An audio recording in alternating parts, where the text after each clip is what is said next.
My name is George Calfas. I'm the owner-director of GMC Cosmetic Medical Clinics, and we're here today to make anaesthetizing the face an easy process. So what motivated me to do this video is following conversations with a number of my colleagues who admitted that they had difficulty in anaesthetizing the face. And if you have a look at an illustration of all the cutaneous sensory nerves of the face, it's quite bewildering. There are so many branches and nerves there. And yet, it's not that bewildering. If you have a look at it, it follows a pattern, and anaesthetizing the face can be a very straightforward procedure. I feel that the main difficulty that doctors face is the perceived complexity of the innervation of the face. And it is perceived. As I said, if you have a look at the illustration of the nerves, the cutaneous nerves, it's bewildering. There's a huge array.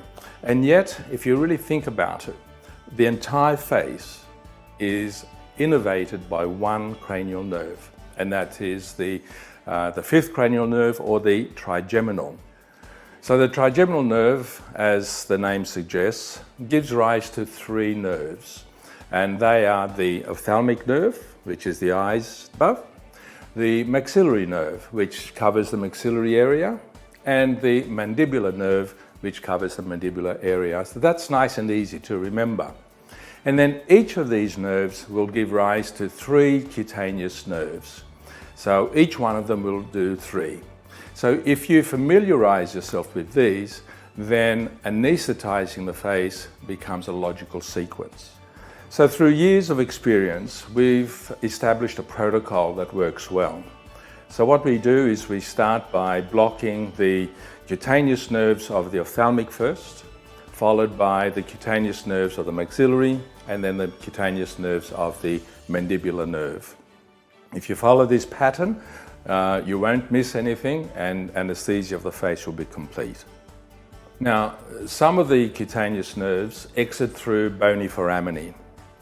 And they're not difficult to find, to locate, but you do need to know how to block these nerves without causing potential damage to the exiting nerve itself. These nerves exit through a narrow canal, and when you do the block has to be around the opening, not inside the canal, because if you put local anesthetic, a volume of local anesthetic inside the canal, you will create pressure on the nerve and potentially damage the nerve. If that does happen accidentally, not to worry, the vast majority of these will settle down quite readily, but occasionally you may have an ongoing or long-lasting dysfunction of the nerve. The other thing to look at is some areas are innervated by a complex of branches, and it's easier to block these by doing a ring block, a continuous block, rather than chasing each individual, and that's quite simple to do. So we begin by giving our patient 2 tablets of temazepam just to initiate the relaxation process. This is very important because everybody's very anxious when they first arrive. Then we follow this by applying a strong topical anesthetic cream. We apply it to the full face with plastic occlusion over the top. The plastic occlusion enhances the absorption and anesthetic effect. Why is the anesthetic cream necessary if we're doing blocks? The cream is going to make your blocking injections a lot more comfortable, but also it will pick up any aberrant nerve fibers that may not be picked up by the routine blocks. You only need to keep the cream on for about 45 minutes. That's the optimum time for the anesthetic to take effect. Now, once you've applied the cream under occlusion, then we need to sedate them. Laser resurfacing is best done under a twilight type of effect. So what we do is we give a cocktail. Cocktail may be your favorite narcotic, a low dose, which may be fentanyl or pethidine, morphine, together with 10 milligrams of metoclopramide for any possible nausea from the narcotic, and then a choice of either 10 milligrams of diazepam or 5 milligrams of midazolam. either choice. These are all given intramuscular, there's no intravenous injections required. This cocktail will give a nice analgesia, a really nice relaxation, and it also gives a very important amnesic effect. Now, once we've done all of this, we're ready to proceed to the nerve blocks. So this is the cutaneous distribution, the sensory nerves. And as I mentioned before, the trigeminal gives rise to the three nerves, the ophthalmic branch, and it has its three main cutaneous nerves, the infratrochlear, supratrochlear, and supraorbital. Then we have the maxillary nerve, which gives rise to three branches also, and you have the zygomatica temporal, zygomatica facial, and the infraorbital. And then the maxillary nerve, which also, the mandibular nerve, which also has three cutaneous nerves, the auriculotemporal, the long buccal, and the mental nerve. Additionally, for the lower part of the face, the angle of the jaw and perhaps the jaw line, the great auricular nerve, which is part of the cervical plexus, will come up and innervate this and part of the ear. So here we are with our patient now, and what I've done here is I've just marked the exit points of all the cutaneous branches. It looks a lot simpler when you see it in dot points than in full drawings like this. So the ophthalmic branch, we have the infratrochlear, supratrochlear, and supraorbital, and the lacrimal. Then the maxillary nerve, we have zygomatica temporal, temple, zygomatica facial, the face. We have the infraorbital, which supplies this particular area. Then we have the mandibular nerve, and those 3 points are the auriculotemporal, the long buccal nerve, and the mental nerve. Now, when we're looking at these nerves, these are the 3 nerves that exit through foramina, and as you can see, they're in one line. That line, many publications say it's mid-pupillary, but it's actually not. Just open your eyes for me, please, Bernadette. You can see that it's actually on the medial limbus of the cornea, it's not mid-pupil. These foramina, when you're injecting them, you need to try not to get into the foramen. If you inject anesthetic fluid, a certain volume, inside the tiny canal, it'll cause pressure on the nerve and possibly damage the nerve. So when you're infiltrating these, you do it at the exit of the nerve, not inside the foramen. When you're looking at these branches here, as you can see, there are multiple branches. This is much easier to do like a ring block. So you bring a ring of anesthetic this way, and it picks up these branches. And then when we're doing all these ones here, just a continual infiltration, starting from here, picking up the zygomatica temporal, the auriculotemporal here, the branches of the great auricular nerve that come up this way, and you come down to here, and that picks all of that up. Then we anesthetize the buccal and the mental as well. And we've done it. That's it. And we're going to start with the blocks. We're going to do it systematically. So firstly, we're going to start with the ophthalmic nerve, and we do the infratrochlear and supratrochlear. They can be done together, and the supraorbital nerve. So you'll often feel a notch there, which gives you the exit of the trochlear nerves. And you put approximately 1 ml of anesthetic. I always apply a little bit of gentle pressure just to minimize bruising, because sometimes you hit little vessels. And then the supraorbital, most of us are aware of the supraorbital notch. Occasionally there's no notch there, and we can measure differently from the midline. The trochlears are 17 millimeters, and the supraorbital is 27 millimeters from the midline, and it's a fairly fixed dimension regardless of who you're treating. So this is 27 millimeters, and going to the notch, and both medially and laterally to pick up the branches as they spread fairly quickly, and that will do the supraorbital. So the supratrochlear nerves supply this area, and the supraorbital supplies that. So between the two, you've got a very good anesthesia all the way into the hairline.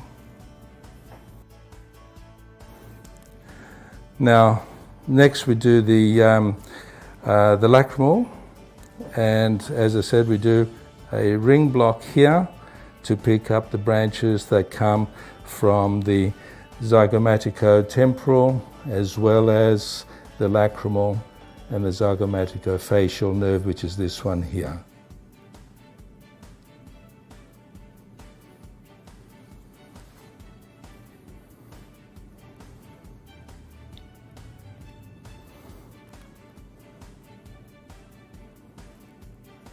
Lots of little blood vessels here, so it's important to keep a bit of pressure so that you don't bruise excessively.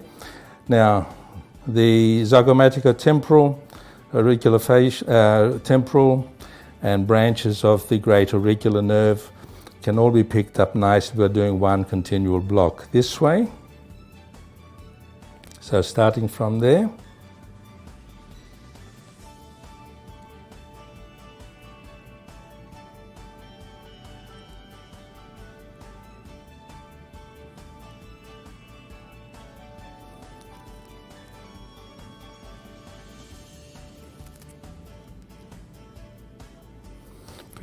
Picking up branches of the auricular temporal and the great auricular nerve. So these are all part of the cervical plexus, C2 to C4.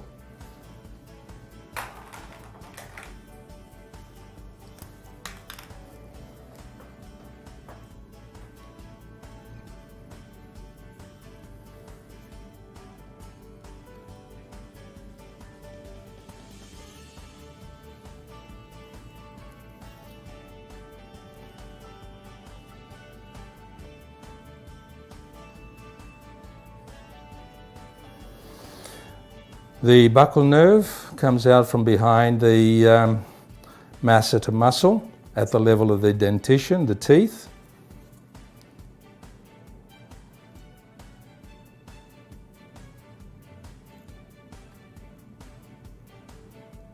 So that will pick that up. And that will anesthetize this section here.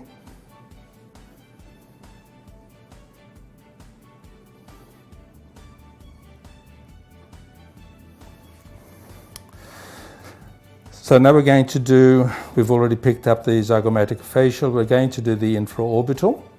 The infraorbital does extend all the way down and provide supply to the corner of the mouth and the lip and into the corner there and up onto the ala of the nose and this part of the nose here. Now the nose is completely anesthetized by doing the infratrochlear and the infraorbital. But there are some intraoral branches and we're going to anesthetize them shortly. The infraorbital nerve exits just there. It's 9 millimeters below the margin of the orbit, 9 millimeters down, and you can feel a little notch. The notch is angled medially and downwards, so you don't want to be injecting this way into the notch. You'll be injecting either downwards onto it, or you can also do the intraoral route, but I'll do this one for demonstration.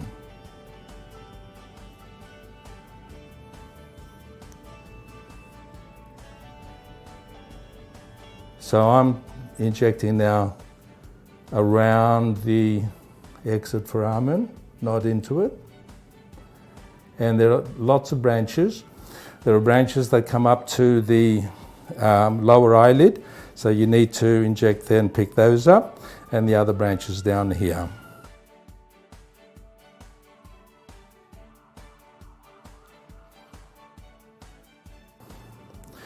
The mental nerve is opposite the first premolar, and it's best to measure from the mandible approximately 9 or 10 millimeters below there. The alveolar margin tends to vary. It does thin down as we get older, so it's not a reliable measurement. And once again, you can do this from the intraoral route.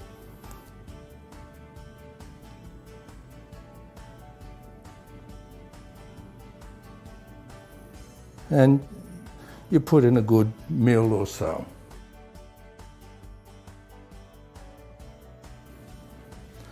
Now there's some intraoral branches that come from the trigeminal, so to pick those up we just do a surface intraoral block, same as you would to inject the lips.